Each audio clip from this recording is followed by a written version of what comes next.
In the last month, I've picked up a lot of great games, and so with another month behind us, I think it's time for another video of what I played during March.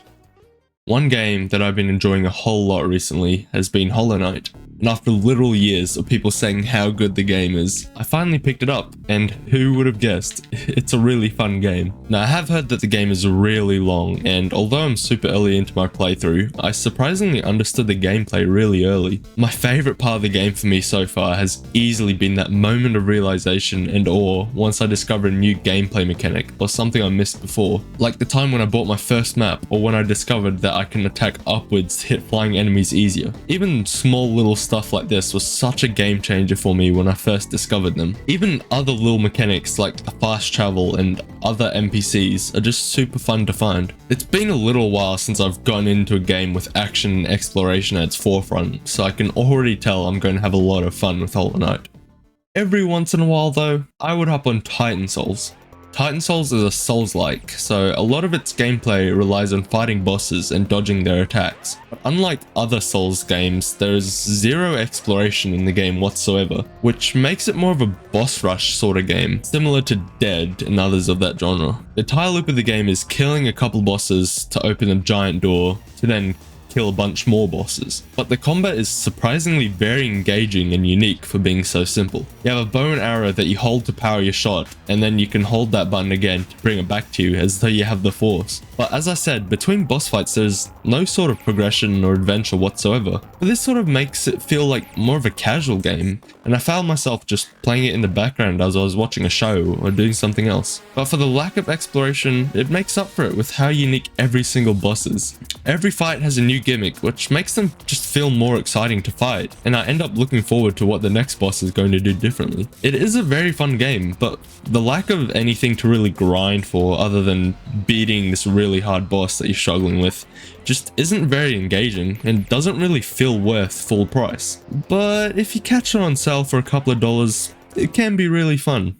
Then I was introduced to the Assassin's Creed franchise with Assassin's Creed Unity. Now, I'm not super into action-adventure fighting games, but having played Spider-Man Miles Morales in the past and enjoying that a lot, I figured I'd try Assassin's Creed. The combat and parkour feels super smooth, and combined with the engaging and easy to follow missions, the gameplay feels super involving and immersive. Now, from what I've gathered, the Assassin's Creed games are all very similar, apart from a change of character and scenery, which I guess makes sense. But what I don't understand is that all the Assassin's Creed games are basically a simulation to show the memories of assassins in the past. I sort of understand what this has to the lore, and it was probably established very well in the first few games, but just feels like I'm following two separate storylines, and it totally breaks the immersion. I probably would enjoy these games about the same, if not more, if it was just, oh, look at this badass assassin from this specific time period, rather than the game having to also explain what these memories do to help the people in the future. Apart from this little story nitpick, it is a lot of fun, and the drip goes crazy as well. And to fill in the gaps every once in a while, I would turn to 20 Minutes Till Dawn. This is a survivor type roguelike very similar to Vampire Survivors, but the thing that sets this game apart is how engaging the gameplay is. In Vampire Survivors, you would select weapons that automatically activate over a given time, which creates a more automated gameplay, but in 20 Minutes Till Dawn, you select your one and only weapon at the beginning and unlock upgrades to make that single weapon better over time, while also having to shoot and aim yourself. Not only this, but when you shoot, you walk much slower as well, which means you have to balance out both your movement and your attacks in order to not be totally ran over by a horde of enemies. This makes you feel as though you're always on your toes, which just makes the game feel more involving and like you're more in control of your own outcome. Also, depending on the character you pick, you have way less health than you usually would for a game of this type, and healing items are few and far between, which means you really need to be paying attention to how you play. And although this game is very hard at times, when you're playing it well and picking good upgrades for your builds, the game really feels rewarding for it. And one game that I just want to mention simply because of how unique it is Receiver. In this game, you have to control every single part of your gun with a separate key. Want to reload? You're going to need to remove the magazine, holster your weapon, insert every bullet one by one, unholster your weapon, insert your magazine, and pull back the slide, with one key for every single movement. Now, it does seem like a lot, but after a while of mucking about, it's pretty easy to get the hang of, although I still need to check all the controls basically all the time. Throughout the game, you need to search for VHS tapes through a procedurally generated level while checking your corners for deadly drones and turrets. Now, although these can be taken out in a single bullet if you aim for the weak points, it's really hard to deal with them while also focusing on what buttons you need to be pressing for your gun. The guns and ammo you spawn with are procedurally generated as well. You need to make sure your ammo is reloaded and that your gun is alright at the beginning of every stage. This can also be pretty funny when you spawn with no ammo whatsoever. One thing I do think is a bit weird though is that to sprint you have to spam the W key. It just feels like I'm playing GTA 5 with a controller and spamming A to run, but I guess it makes it feel more realistic. There are also mods that add new guns like this Nerf Blaster and Gavir, which is pretty cool. The way this game makes you feel like you really are the guy controlling the gun is really engaging, and I found myself playing for quite a while without even noticing.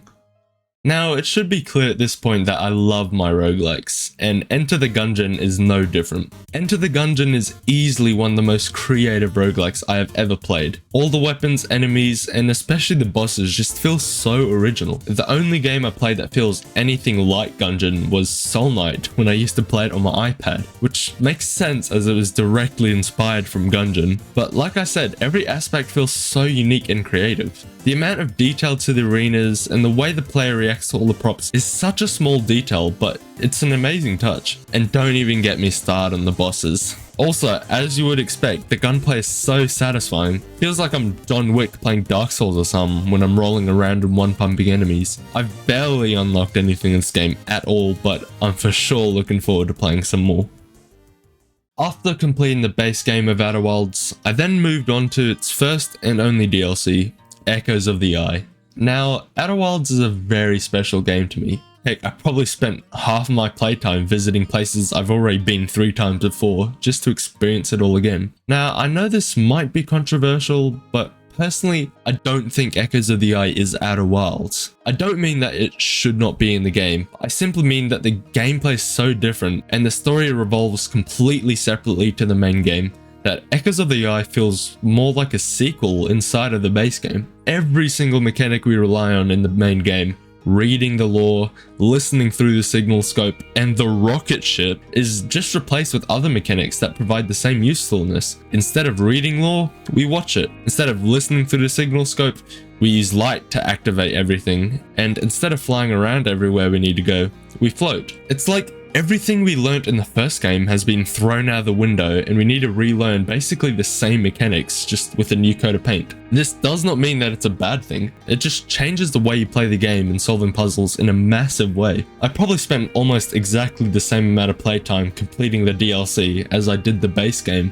which just shows how much detail and love the developers put into this. Outer Wilds is easily my favorite game of all time, and playing the DLC gave me a reason to keep playing this masterpiece and experience the wonder and curiosity I had playing through it the first time again. Yeah, I like Outer Wilds.